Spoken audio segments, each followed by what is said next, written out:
আসসালামু আলাইকুম। শিরোনামে আমন্ত্রণ জানাচ্ছি আমি শফি মাহমুদ সাগর। বঙ্গবন্ধু শেখ মুজিবুর রহমানের ৪৯তম মৃত্যুবার্ষিকীতে ধানমন্ডি ৩২-এ ছাত্র জনতা অবস্থান নিয়েছে। গেল রাত থেকেই তারা অবস্থান নেয়। আওয়ামী লীগের সভাপতি শেখ হাসিনা শোক দিবস পালনের আহ্বান জানালেও আওয়ামী লীগের নেতাকর্মীদের ধানমন্ডিতে আসতে দেখা যায়নি। দু একজন আসলেও শিক্ষার্থীদের বাধার মুখে পড়ে তারা। সেখানে আইনশৃঙ্খলা বাহিনী সতর্ক অবস্থানে রয়েছে। রাজনৈতিক দলগুলোর ঐক্যমতের ভিত্তিতে অন্তর্বর্তীকালীন সরকার শোক দিবসের সরকারি ছুটি বাতিল করে। ১৯৭৫ সালের ১৫ আগস্ট ভোরে সেনাবাহিনীর কিছু বিপদগামী সদস্য ধানমন্ডির বাসভবনে বঙ্গবন্ধুকে সপরিবারে হত্যা করে।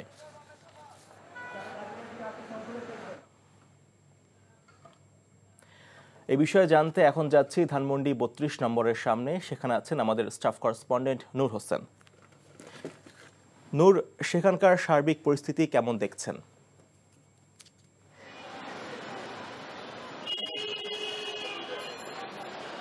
15ই আগস্টকে কেন্দ্র করে কেউ যাতে কোনো ধরনের বিশৃঙ্খল পরিবেশ তৈরি করতে না পারে, রাজপথে কোনো ধরনের বিশৃঙ্খলা করতে না পারে, সেজন্য ধানমন্ডির ৩২ নম্বরের যে জায়গাটি আছে, ৩২ নম্বরের সামনের এবং পেছনের অংশের দুই রাস্তা এবং এই রাস্তারও দুই পাশেই ছাত্র জনতা সতর্ক অবস্থানে রয়েছে। তারা বলছেন আজকে এই দিনকে কেন্দ্র করে কোনো ধরনের বিশৃঙ্খলা যেন কেউ করতে না পারে, সেজন্য তারা শান্তিপূর্ণভাবে সতর্ক অবস্থানে এই জায়গাটিতে অবস্থান নিয়েছে। এছাড়া আজকে বৈষম্য বিরোধী ছাত্র আন্দোলনের যে রেজিস্ট্যান্স উইক ঘোষণা করেছে ৪ দফা দাবিতে, সেই ৪ দফা দাবিতে যে রেজিস্ট্যান্স উইক চলছে, সেই রেজিস্ট্যান্স উইকের আজকে তৃতীয় দিন চলছে এবং তারা বৈষম্য বিরোধী ছাত্র আন্দোলনের কেন্দ্রীয় নেতাদের পক্ষ থেকে কেন্দ্রীয়ভাবে তারা সারা দেশের ছাত্র সমাজকে রাজপথে সতর্ক অবস্থানে থাকার আহ্বান জানিয়েছেন এবং তাদের সেই আহ্বানে সাড়া দিয়ে ছাত্র জনতা রাজপথের প্রায় প্রত্যেকটি মোড়ে, আমি রাজধানী ঢাকা শহরের যে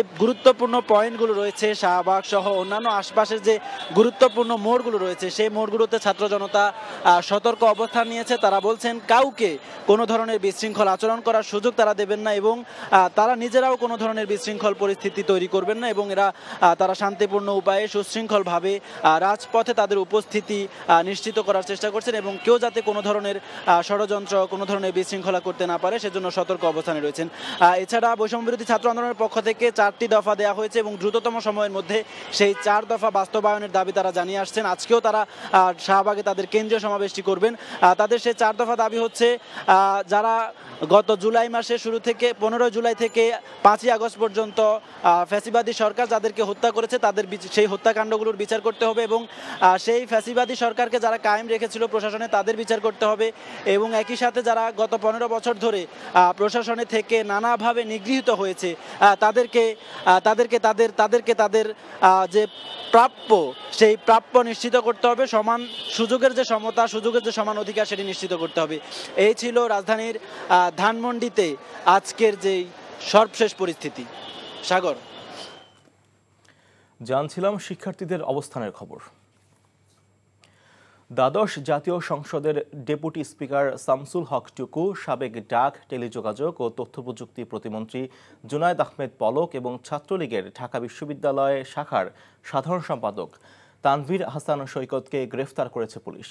ঢাকা মহানগর পুলিশের জনসংযোগ বিভাগ বুধবার রাতে এক খুদে বার্তায় এই 3 জনকে গ্রেফতারের কথা জানিয়েছে। বার্তায় বলা হয়, গোপন সংবাদের ভিত্তিতে ঢাকার খিলক্ষেত এলাকার নিকুঞ্জ আবাসিক এলাকা থেকে আত্মগোপনে থাকা অবস্থায় এই 3 জনকে গ্রেফতার করা হয়। রাজধানীর পল্টন থানায় দায়ের করা একটি মামলায় তাদেরকে গ্রেফতার করা হয়েছে।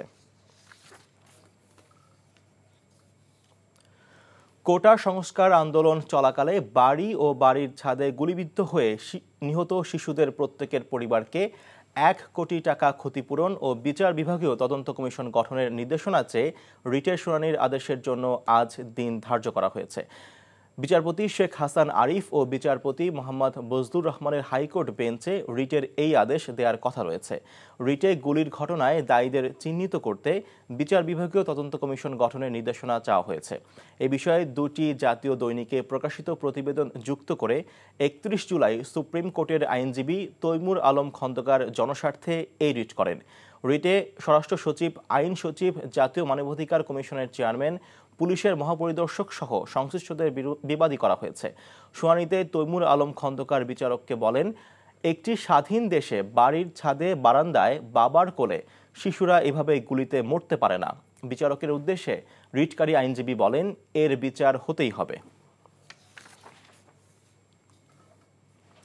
দীর্ঘ ২৭ দিন পর আজ থেকে সারা দেশে আন্তনগর ট্রেন চলাচল শুরু হয়েছে। ফলে সময়সূচি অনুযায়ী বিভিন্ন স্টেশন থেকে ট্রেনগুলো ছেড়ে যাচ্ছে। এ বিষয়ে খবর জানতে এখন যাচ্ছি খুলনায়। সেখানে আছেন সিনিয়র করেসপন্ডেন্ট আবু তৈয়ব। তৈয়ব, খুলনা থেকে আন্তনগর ট্রেন আজ কখন কখন ছাড়ছে, আর অনেকদিন পরে ট্রেন চালু হলো, তো এই বিষয়ে যাত্রীরাই বা কি বলছেন?